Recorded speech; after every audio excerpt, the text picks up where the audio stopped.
Friends, आज हम बात कर रहे हैं एलआईसी के शेयर की।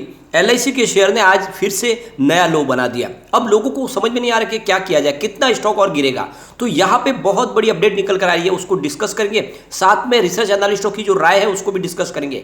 आगे क्या करना चाहिए हमें, क्या इस स्टॉक से निकल जाना चाहिए? वैसे तो बहुत ही जबरदस्त लॉस हो चुका है, क्या लॉस बुक करके निकल जाए या फिर इस समय नीचे खरीदारी करके अपने एवरेज को नीचे लाने की कोशिश करें? सारे सवालों के जवाब जानने की कोशिश करते हैं इस वीडियो के माध्यम से। यहाँ पे देखें तो आज बाजार में थोड़ी सी गिरावट देखने को मिली। बड़ी गिरावट तो नहीं थी, लेकिन फिर भी गिरावट आज भी हुई। और आप देखोगे तो फिलहाल सेंसेक्स अपने एक साल के निचले लो स्तर पे आ चुका है और ऐसे में सेंटीमेंट बाजार के बिगड़ चुके। तो ऐसे में क्या और गिरावट होगी? तो क्या एलआईसी का शेयर और नीचे जाने वाला है? तो फिलहाल इसके आने वाले समय के क्या सपोर्ट रह सकते हैं, कहाँ तक जाके स्टॉक रुकेगा, इन सारी बातों को जानने की कोशिश करते हैं इस वीडियो के माध्यम से। क्या एलआईसी के शेयर में आने वाले समय में कुछ पॉजिटिव माहौल बनता हुआ दिखाई देगा? तो इन सारी बातों को जानेंगे इस वीडियो के माध्यम से। लेकिन फ्रेंड, उससे पहले अगर आप पहली बार हमारे चैनल पे आए तो चैनल को सब्सक्राइब कर दीजिए, एक बेल आइकन दबा दीजिए ताकि जब भी नया वीडियो बने पहला नोटिफिकेशन आपको मिले। वीडियो पसंद आए तो लाइक शेयर जरूर कीजिए। चलो फ्रेंड्स, वीडियो स्टार्ट करते हैं। मैं हूँ आपका दोस्त एस.बी. दवे और हमारे अपने चैनल ऑनलाइन कमाई में आपका बहुत बहुत स्वागत है। फ्रेंड्स, सबसे पहले आज के कारोबार को डिस्कस कर लेते हैं।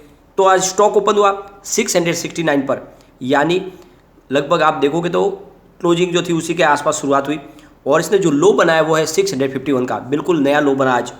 और यहाँ पे देखोगे तो अंत में जो क्लोजिंग है वो 654 पर है, यानी 2.28% की बड़ी गिरावट हुई और बहुत ज़्यादा स्टॉक वीक लग रहा है। 2 दिन की शानदार तेजी के बाद में स्टॉक ने जो गिरना शुरू किया तो वो फिर से लगातार गिर रहा है। आज बाजार में इतनी बड़ी गिरावट नहीं थी, उसके बावजूद भी यहाँ पे गिरावट देखने को मिली। इसका मतलब ये है कि यहाँ पे इस लेवल पर खरीदारी अभी भी नहीं हो रही है। यहाँ पे देखें तो 651 का आज 50 रुपये का नया लो बन गया है। 949 से आप स्टॉक देखो तो बहुत ही नीचे आ चुका है। आप यहाँ पे देख सकते हैं कि गिरावट बहुत ज़बरदस्त है और करीब 300 रुपये की गिरावट हुई है और ये गिरावट बहुत बड़ी है। सबसे बड़ी बात यह है कि इस गिरावट के बीच में रिसर्च एनालिस्टों की क्या राय निकल के रहे उसको भी एक बार डिस्कस कर लेते हैं। तो यहाँ पे अगर हम देखें तो नवीन कुलकर्णी, चीफ इन्वेस्टमेंट ऑफिसर है एक्सिस सिक्योरिटीज़ की, उनका कहना है कि एलआईसी का शेयर काफ़ी ज़्यादा करेक्ट हो चुका है और फिलहाल मार्केट के सेंटीमेंट बिगड़े हुए और इसमें सेलिंग प्रेशर अभी भी बना हुआ है। और यहाँ पे सबसे बड़ी बात है कि सेलिंग प्रेशर बनने के पीछे जो वजह बनी थी कि लॉक इन पीरियड था 1 महीने के लिए। इन्वेस्टर जो एंकर थे, बड़े इन्वेस्टर थे और सबको डर था कि जब ये इनकी सेल करने को आएंगे तो और भयंकर गिरावट होगी और इस डर ने ही वहाँ पे ज़्यादा गिरावट बनाई। लेकिन उसके बाद में जब एंकर इन्वेस्टर का लॉक इन पीरियड खुला तो उसके बाद में गिरावट हमें होती नहीं दिखाई दी। इसका मतलब ये कि बड़े इन्वेस्टर ने तो यहाँ पे बिकवाली नहीं की है, लेकिन जो रिटेल इन्वेस्टर है वो बाजार में बहुत ज़्यादा डर रहे इस समय। बहुत सारे तो ऐसे हैं जो नए आए, उनको लगता है कि उनका पैसा पूरा डूब जाएगा और इसीलिए वो यहाँ पे अपना माल बेचने की कोशिश करें और इसीलिए ज़बरदस्त यहाँ पे और लॉस हो रहा है। तो ऐसे में अब क्या संभावना बन रही है? क्या स्टॉक आने वाले समय में कहीं 100 तक जाने वाला है? जिस तरह से 2 सरकारी कंपनियां पहले ही 100 तक जाके आ चुकी है, उसके आसपास ट्रेड कर रही है इंश्योरेंस कंपनियां। लेकिन यहाँ पे जिस तरह से जो मैक्वेरी का टारगेट है 1000 का, क्या वहाँ आ सकता है आने वाले समय में? क्या लोगों को जो लॉस है वो खत्म होएगा? इन सारे सवालों के जवाब ढूंढने की कोशिश करेंगे। नवीन कुलकर्णी का कहना है कि फिलहाल आपको इसमें कम से कम लॉन्ग पोजीशन या फिर मिड पोजीशन बना के रखें। इस समय इसमें आप वेट एंड वॉच करना है, आपको थोड़ा समय दीजिए और ये स्टॉक करेक्शन के बाद फिर से ऊपर जाने को तैयार हो जाएगा। पॉजिटिव माहौल जरूर यहाँ पे बन सकता है, तो उन्होंने यहाँ पे आपको इन्वेस्टमेंट रखने के लिए कहा है। अब यहाँ पे अगर हम देखें तो मोहित निगम जो हेम सिक्योरिटीज़ की तरफ से कह रहे हैं कि एलआईसी ने 52 वीक का नया लो बना दिया है। अब यहाँ पे ज़्यादा करके सबसे बड़ी बात है कि वीकनेस तो जारी है और स्टॉक पे काफ़ी ज़्यादा प्रेशर भी बन रहा है। लेकिन उनका कहना है कि आने वाले समय में लॉन्ग टर्म में यहाँ पे स्टॉक में तेज़ी देखने को मिल सकती है क्योंकि काफ़ी फेयर वैल्यू में स्टॉक आ चुका है। और उनका कहना है कि आपको निचले लेवल से खरीदारी करनी चाहिए। अगर कोई नया इन्वेस्टर है जो इन्वेस्टमेंट करना चाहता है डिप में खरीदारी कर सकता है और जो इन्वेस्टर है जिन्होंने ऑलरेडी पहले जिनको आईपीओ में शेयर लगे उनको थोड़ा वेट करना चाहिए। आने वाले समय यहाँ पे तेज़ी आराम से बनती हुई दिखाई दे सकती है। अब यहाँ पे फ्रेंड्स एक बड़ा निर्णय एलआईसी की तरफ से लिया गया है। पिछले दिनों एलआईसी ने ज़बरदस्त स्टेक बढ़ा दिया है मार्केट में, गिरावट का उन्होंने पूरा फायदा उठाया। अब यहाँ पे जो लेटेस्ट अपडेट निकल के आ रही है उसके हिसाब से एलआईसी ने यहाँ पे डॉक्टर रेड्डीज़ में अपनी स्टेक को बढ़ा दिया है। यहाँ पे अगर आप देखोगे तो उनकी जो स्टेक है फिलहाल 5.65% हो गई है डॉक्टर रेड्डीज़ में और इसकी जानकारी उन्होंने एक्सचेंज को दी है। तो पहले जो इनकी कैपिटल जो थी एलआईसी के अंदर शेयर होल्डिंग पैटर्न वो 3.664 थी, जो बढ़कर 5.646% तक हो गई है। तो उन्होंने अपनी होल्डिंग को बढ़ा दिया है। अब यहाँ पे सबसे बड़ी बात है कि यहाँ पे डॉक्टर रेड्डीज़ के जो इनके शेयर प्राइस, इनको जो इनके एवरेज प्राइस है वो 4670 के आसपास की इनकी खरीदारी हो जाती है एवरेज के हिसाब से। और इससे पहले भी अगर आप देखोगे तो इन्होंने हिंदुस्तान यूनिलीवर के अंदर अपनी होल्डिंग को बढ़ाया, साथ में हीरो मोटोकॉर्प में उन्होंने अपनी होल्डिंग को बढ़ाया और कैप्री ग्लोबल में भी अपनी होल्डिंग को बढ़ाया।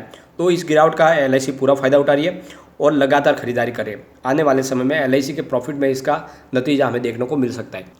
फ्रेंड्स, यहाँ पे अगर हीरो मोटोकॉर्प में देखें तो इनकी हिस्सेदारी करीब 11.256% की हो गई, यानी बहुत ही ज़बरदस्त होल्डिंग इन्होंने अपनी बढ़ाई है। और अगर हिंदुस्तान यूनिलीवर की बात करें तो यहाँ पर जो इनकी होल्डिंग है वो 5.008% हो गई है, जो पहले 4.995% थी। तो ये आप देखोगे कि लगातार वो अपनी होल्डिंग को बढ़ा रहे। अगर आप कैप्री ग्लोबल की बात करें तो यहाँ पर जो इनकी होल्डिंग है वो पहले 5.043% थी, जो बढ़कर अब 7.059% हो गई है। तो हर स्टॉक के अंदर उनकी होल्डिंग बढ़ रही है और अच्छे स्टॉक में फिलहाल दाव लगा रहे हैं LIC। अब यहाँ पे सबसे बड़ी बात है कि जो एनालिस्ट है उनका कहना है कि जो ये गिरावट हुई इसके पीछे सबसे बड़ी वजह रही कि ये जो टाइमिंग था वो गलत हो गया। यानी लगातार बहुत सारे एनालिस्ट बार बार वार्निंग भी दे रहे थे सरकार को कि इस समय आपको IPO नहीं लाना चाहिए, लेकिन फिर भी IPO लाया गया। और जिस दिन IPO लाया गया उसी दिन RBI ने अपने ब्याज दरों में बढ़ोतरी की और उसका सीधा असर पड़ना देखने को मिला और वहाँ पे सेंटीमेंट पूरी तरह से बिगड़ गए और जो स्टॉक गिरने लगा तो वो गिरता ही गया। तो ये सबसे बड़ा रीजन था गिरावट का कि यहाँ पे उसी दिन RBI ने जो ब्याज दर बढ़ाई उसका सेंटीमेंट बिगड़ा।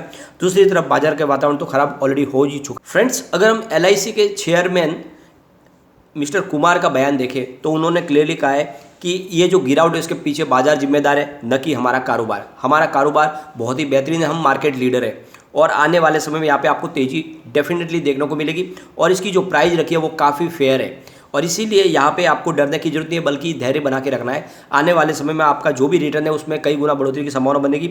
साथ में उन्होंने ये भी कहा है कि हम बोनस और डिविडेंड भी डिक्लेयर कर सकते हैं आने वाले समय में। तो एक तरह से उन्होंने चिंता मुक्त होने को कहा है कि इस समय ये जो रिजल्ट हमें देखने को मिल रहा है ये बाजार की वजह से है। अगर आप देखोगे तो बाजार के सेंटीमेंट बिगड़ने के पीछे सबसे बड़ी वजह FII की है। अगर हम देखें तो 10 जून को FII ने $180 मिलियन की बिकवाली की थी। 13 जून को उन्होंने करीब $408 मिलियन का माल बेचा और 14 जून को उन्होंने करीब $456 मिलियन की बिकवाली की। 15 जून को उन्होंने $552 मिलियन माल बेचा और 16 जून को $430 मिलियन की बिकवाली की। अब आप देखोगे कि लगातार पिछले कई महीनों से वो माल बेच रहे, तो ऐसे में फिर बाजार में गिरावट तो होगी। यहाँ पे बाजार को संभालने की कोशिश होती है बड़े फंड हाउस की तरफ, जिसमें LIC भी शामिल है। तो आप देखोगे 10 जून को करीब 2831 करोड़ का नया इन्वेस्टमेंट किया गया। 13 जून को 2814 करोड़ का इन्वेस्टमेंट किया गया। 14 जून को 3807 करोड़ का इन्वेस्टमेंट हुआ। 15 जून को 2588 करोड़ का नया इन्वेस्टमेंट किया गया, लेकिन 16 जून को उनका इन्वेस्टमेंट भी घटकर 1929 करोड़ तक पहुंच गया। और ये जो कम इन्वेस्टमेंट हुआ इसी वजह से कल हमें बड़ी गिरावट देखने को मिली, क्योंकि कल बाजार को बड़े फंड हाउस का सहारा नहीं मिला। अब यहाँ पे बाजार में चिंताजनक बात सबसे बड़ी है वो है इंडियन रुपी, जो लगातार डॉलर के सामने वीक पड़ रहा है। फिलहाल 78.08 पर प्राइस है और काफ़ी समय से 78 के आसपास टिका हुआ है, लेकिन बहुत ज़्यादा चिंताजनक है क्योंकि ये प्राइस बहुत ज़्यादा गिर चुकी है। दूसरा झटका लग रहा है वो है क्रूड ऑयल का। क्रूड ऑयल लगातार ऊपर हाई लेवल पे बना हुआ है। फिलहाल WTI क्रूड की बात करें तो 118 के आसपास है, ब्रेंट क्रूड 120 के आसपास है। तो ये जो क्रूड ऑयल की प्राइस बढ़ी है ये बहुत ज़्यादा चिंता बना रही है और इसी वजह से मार्केट के सेंटीमेंट बिगड़े हैं और इसी वजह से आने वाले समय में बाजार में अभी भी बड़ी तेज़ी की संभावना नहीं दिख रही है। तो ऐसे में आपको जो भी इन्वेस्टमेंट आपका है उसको बचा के रखें, थोड़ा समय का इंतजार करें, क्योंकि इस समय आपको ध्यान रखना है कि सेंसेक्स अपने ऊपरी लेवल से कम 13 महीने नीचे आ चुका है और ये कम से कम ऊपरी लेवल से 10,000 पॉइंट की गिरावट हुई है। तो ऐसे में ये आप समझ लो कि आने वाले समय में जैसे ही पॉजिटिव माहौल बनेगा तो LIC का स्टॉक पहले दौड़ने लगेगा और आपके निवेश को ये आराम से कई गुना बढ़ा सकता है। ये तो आप समझ लो कि आपको लॉस नहीं होगा अगर आप इसको 6 महीने साल भर के लिए समय दोगे, तो जो भी आपका इन्वेस्टमेंट है उसमें बढ़ के आएगा, न कि घट के आएगा। तो थोड़ा उसको आपको धैर्य के साथ बने रहना है। हो सकता है कि इसका टारगेट आने वाले समय में, यानी अगर 4-6 महीने का स्टॉक अगर आप होल्ड करते हो तो ये 1000 हमें देखने को मिल सकता है। लेकिन बीच बीच में वो चिंता वो भी निकल के आती है कि कई दूसरी इंश्योरेंस कंपनियों की तरफ इसका भी हाल ना हो जाए, लेकिन वैसी संभावना यहाँ पे कम है, क्योंकि ये खुद मार्केट के बड़े लीडर है, मार्केट में इनका बड़ा इन्वेस्टमेंट है और मार्केट की इनकी पूरी पकड़ है। यहाँ पे कम्युनिटी सेंटीमेंट देखकर स्टॉक के साथ फिलहाल बने हुए हैं। 54% बाई की कॉल है, 5% होल्ड की कॉल है, 41% सेल की कॉल है। तो लोगों का ज़्यादा रुझान स्टॉक की तरफ बना हुआ है। अब एक बार इसके पिवट लेवल को चेक लेते तो यहाँ से अगर गिरावट हो तो 655 का फर्स्ट सपोर्ट है, जैसे ये सपोर्ट तो आज ऑलरेडी टूटा था। सेकंड सपोर्ट है इसका 641 का और तीसरा सपोर्ट 616 का। ये बहुत ज़्यादा चिंताजनक बात है, यानी स्टॉक बिल्कुल 600 के आसपास आ सकता है। ऐसा न हो तो अच्छा है।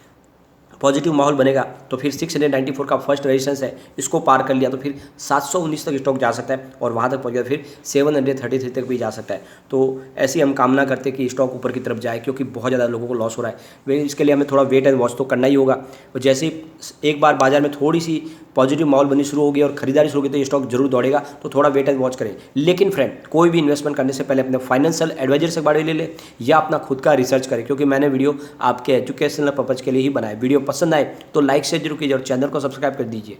Thank you friend.